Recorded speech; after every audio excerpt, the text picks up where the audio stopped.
Isunod na to si Karundang Bagi. Atong isunod si Karundang Bobby Brasiros. Nga matod pa tint ID.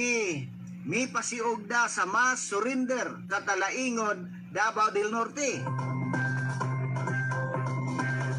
Karundang Bobby Brasiros, ihandos mo.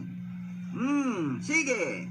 92 ka kaning rebelde gikan sa nabungkang nga guerrilla front ulang magani command regional headquarters ug sub-regional committee ilalim sa Southern Mindanao Regional Committee SMRC formal nga nibalik sa sabakan sa Balaod niadtong Enero 27, 2026 sa usa ka mass surrender presentation nga gihimo sa Balimba Hills Activity Center, Sitio JBL, Barangay Santo Niño, Talaingod, Davao del Norte. Ang kaliyo ka nagpahigayang pinagi sa iniusang paningkamot sa 16th Infantry Battalion sa 10th Infantry Aguila Division nga opisyal sa lokal ng pagamanan o ubang mga stakeholders. Lakip sa mga mitambong ang mga mahinongdan anong personal sa amin by Honorable Juni Libayong, Municipal Mayor sa Taingod, o Honorable Edwin Hubahib, Gobernador sa Davao del Norte, kauban ng mga representante gikan sa nagkailaing ahensya sa gobyerno. Atol sa turnover ang mga kaning rebelde, turnover og 29 ka nagkailaing low-powered firearms alang sa kustong disposisyon na nakadawat og food pack o financial nga tabang gikan sa mga local government unit isip dayong 103rd Infantry Brigade ang 92 ka kaning rebelde ug iyang giila ang ilang voluntaryong pagbalik sa sabangan sa Balaod ug ang pagsugod sa bagong kapitulo sa Kalinaw nagiusa alang sa ilang kaugalingong mga pamilya ug komunidad.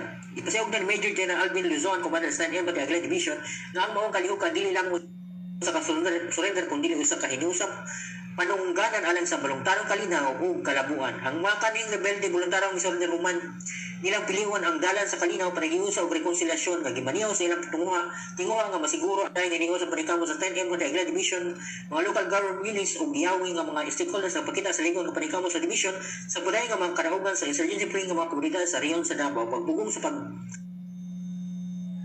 Bangat pag-usap sa Communist Terrorist Group, CTG o pag-usap sa mga lugar nga naapektuhan sa panagbangin nga to sa ligon, masaligan o kaugalingon ng mga komunidad. Para sa Radyo Ronda Balita Southern Mindanao, kini si Bobby Braceros Jr. reporter. Okay, dagang salamat Karundang Bobby Braceros.